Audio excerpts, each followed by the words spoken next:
Om Swastiastu, Assalamualaikum warahmatullahi wabarakatuh. Shalom namo budaya, salam kebajikan untuk kita semua dan salam harmoni. Baik, di sini saya akan presentasikan hasil ujian tengah semester Filosofi Pendidikan yang telah saya buat.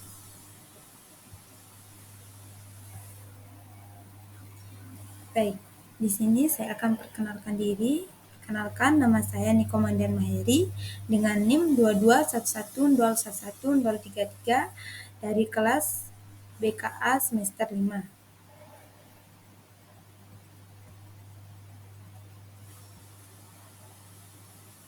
Baik, di sini ada pendahuluan yaitu filosofi.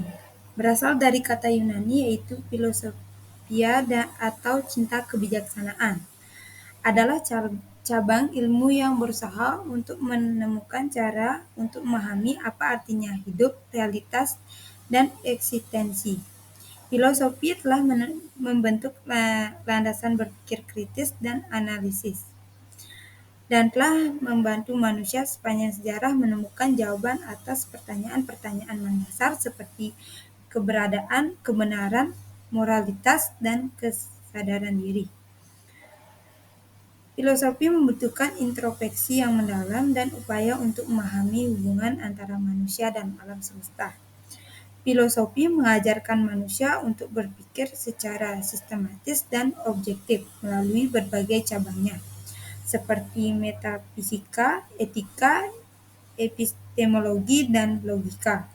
Pemikiran filosofi bukan hanya metode untuk menemukan jawaban, itu juga memungkinkan kita untuk memperoleh pemahaman yang lebih luas, lebih mendalam, dan lebih bijak tentang kita sendiri dan dunia. Studi filsafat menjadi semakin penting dalam konteks dunia modern yang kompleks dan penuh tantangan. Filosofi membantu orang memperoleh pemahaman yang lebih mendalam tentang berbagai aspek kehidupan dan menemukan landasan moral yang kuat untuk menghadapi dilema dan ketidakpastian. Filosofi pendidikan adalah bidang yang menyelidiki tujuan, nilai, dan makna pendidikan sebagai sebuah disiplin.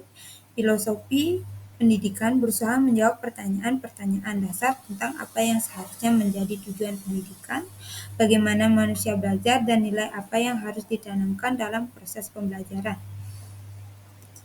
Dari perspektif ini, filosofi pendidikan tidak hanya sekedar teori tetapi juga panduan untuk membangun sistem dan praktik pendidikan. Pemikiran tentang pendidikan telah berkembang seiring dengan nilai-nilai sosial, budaya, dan politik masyarakat selama bertahun-tahun. Pandangan yang berargumen tentang pendidikan telah diberikan oleh filsuf seperti Plato, Johann, dan Paulo.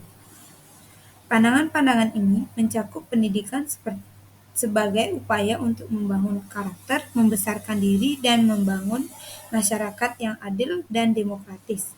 Oleh karena itu, filosofi pendidikan tidak hanya melihat aspek akademik, tetapi juga melihat bagaimana pendidikan dapat membantu orang menjadi warga negara dan bertanggung jawab dan berkontribusi positif kepada masyarakat.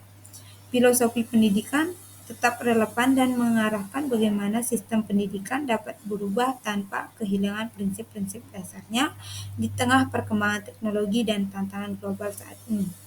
Filosofi pendidikan memungkinkan masyarakat untuk menciptakan tujuan pendidikan yang tidak hanya berfokus pada kemampuan teknis, tetapi juga menumbuhkan sikap kritis, prinsip moral, dan penghargaan terhadap manusia.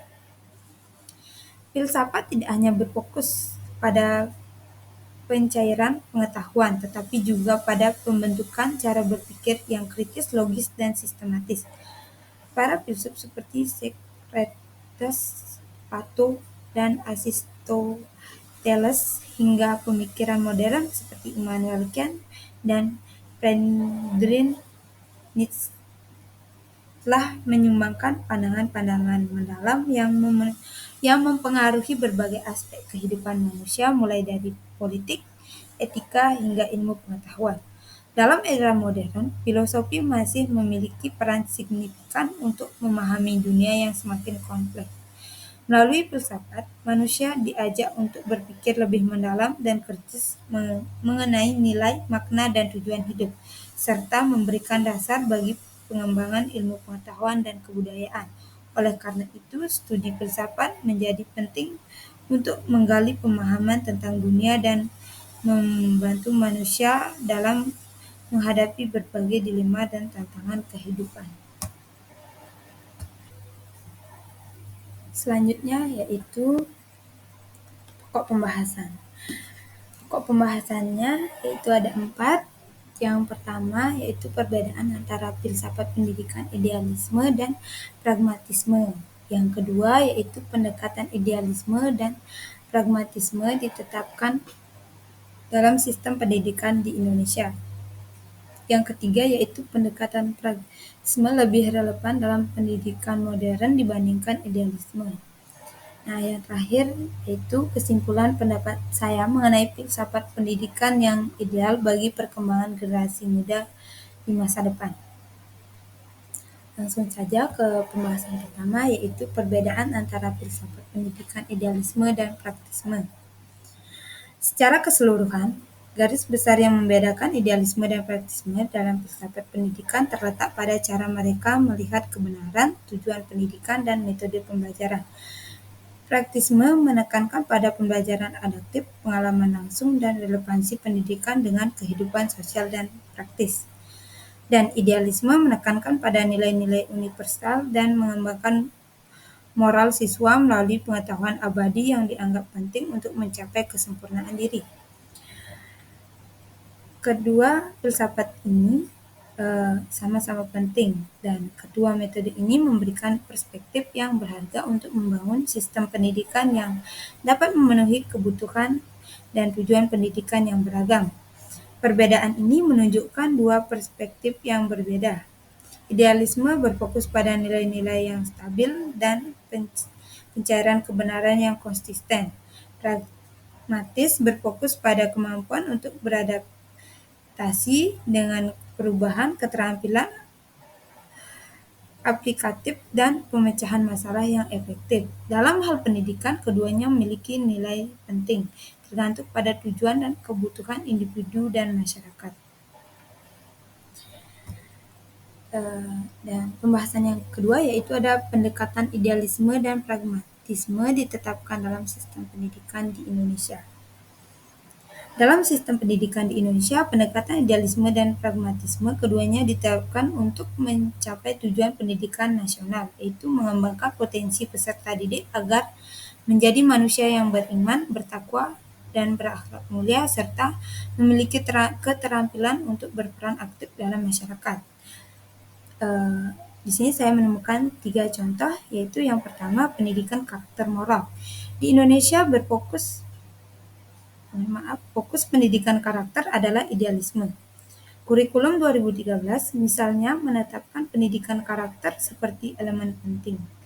Melalui berbagai mata pelajaran, nilai-nilai seperti religius, integritas, nasionalisme, gotong royong, dan kemandirian ditanamkan dalam pikiran dan karakter siswa. Tujuannya adalah menciptakan individu yang tidak hanya memiliki kecerdasan yang tinggi, tetapi juga memiliki moral yang luhur dan akhlak yang baik yang merupakan dasar dari pendekatan idealisme. Dan yang kedua yaitu penguatan mata pelajaran sejarah dan agama. Dalam idealisme, pendidikan harus menyentuh aspek spiritual dan intelektual siswa melalui mata pelajaran yang membangun kebijaksanaan dan moralitas. Di Indonesia, pendidikan agama dan sejarah Indonesia diperkuat agar peserta didik memiliki pemahaman tentang nilai-nilai religius dan nasional, serta kebijaksanaan dari sejarah bangsa. Pelajaran ini dimaksud untuk membentuk wawasan kebangsaan dan cinta tanah air. Yang ketiga yaitu pengembangan kurikulum berbasis keterampilan.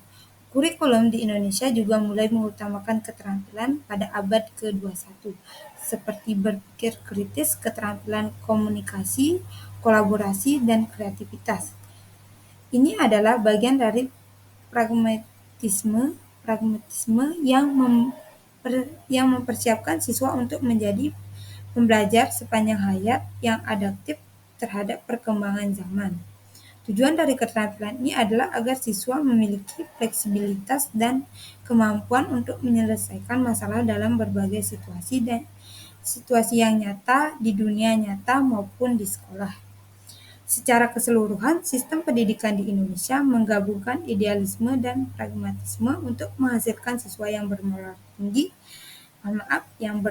tinggi, memiliki wawasan kebangsaan dan mampu menyesuaikan diri dengan perubahan. Pendekatan pragmatisme diwujudkan melalui pembelajaran aktif, pendidikan vokasional, dan pengembangan keterampilan kerja, sementara nilai-nilai idealisme seperti Pancasila dan moralitas ditetapkan dalam pendidikan karakter. Tujuan dari kedua metode ini adalah untuk menghasilkan generasi yang tidak hanya cerdas, bermoral, tetapi juga siap menghadapi tantangan di masa depan. Pembahasan yang ketiga yaitu pendekatan pragmatisme lebih relevan dalam pendidikan modern dibandingkan idealisme. Meskipun idealisme masih penting, pendekatan pragmatis memiliki keuntungan dalam pendidikan modern. Secara umum, pragmatisme lebih menekankan keterampilan praktis, fleksibilitas berpikir, dan kemampuan untuk menyesuaikan diri dengan perubahan untuk memenuhi kebutuhan dunia modern yang cepat berubah. Sebaliknya, idealisme yang menekankan nilai-nilai moral dan prinsip dasar yang membentuk karakter masih relevan dalam membentuk fondasi etik dan sikap yang kuat. Oleh karena itu, pendekatan pragmatis sangat relevan untuk pendidikan modern karena menjawab kebutuhan keterampilan dan adaptasi. Meskipun demikian, idealisme masih merupakan komponen penting dalam membentuk etika, nilai-nilai, dan karakter yang menjadi dasar penting bagi kehidupan yang bermakna. Sebaliknya, keduanya dilihat sebagai pilihan yang saling meniadakan tetapi digabungkan untuk menciptakan pendidikan yang seimbang yang menghasilkan siswa yang mampu, fleksibel, beretika, dan berkarakter. Pembahasan yang keempat yaitu kesimpulan pendapat saya mengenai filosofi pendidikan yang ideal bagi perkembangan generasi muda di masa depan. Teori pendidikan yang ideal menggabungkan idealisme dan pragmatis untuk membangun generasi muda di masa depan.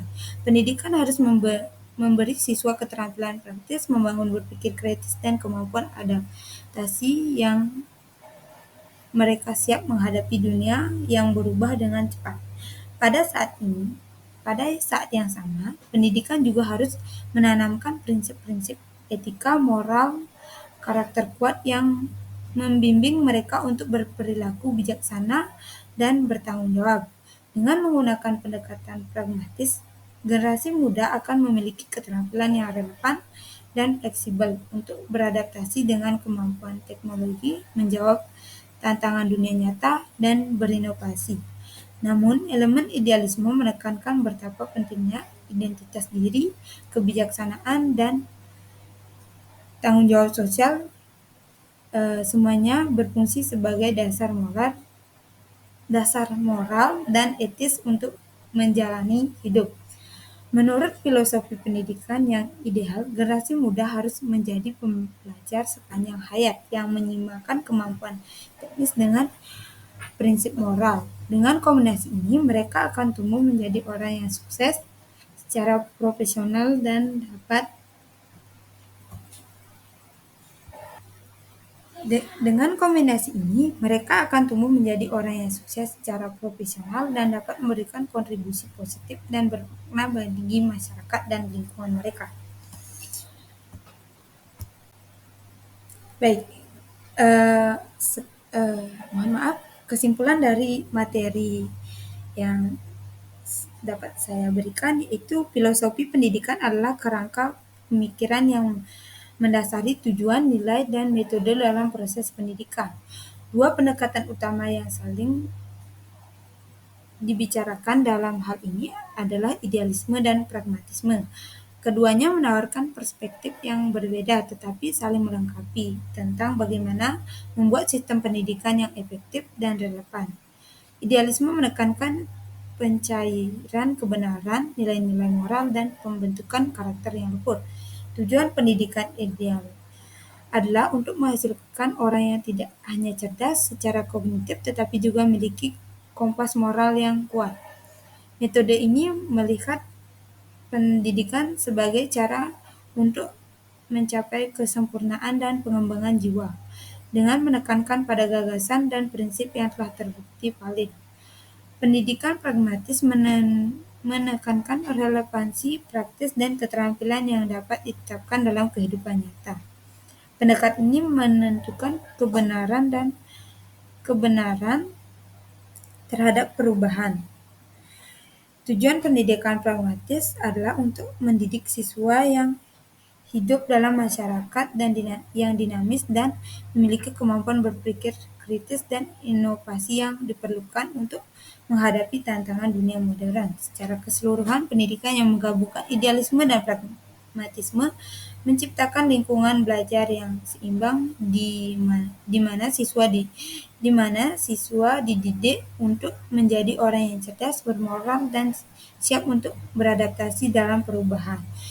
Metode ini akan membentuk generasi yang tidak hanya berhasil dalam karir mereka, tetapi juga adil dan berdedikasi terhadap nilai-nilai kemanusiaan. Baik, sekian presentasi yang dapat saya presentasikan. Jika ada kesalahan, saya mohon maaf. Saya akhiri dengan Param Santi, Om Santi Santi Santi Om. Wassalamualaikum warahmatullahi wabarakatuh. Shalom Namo Buddhaya, salam kebajikan untuk kita semua dan salam harmoni.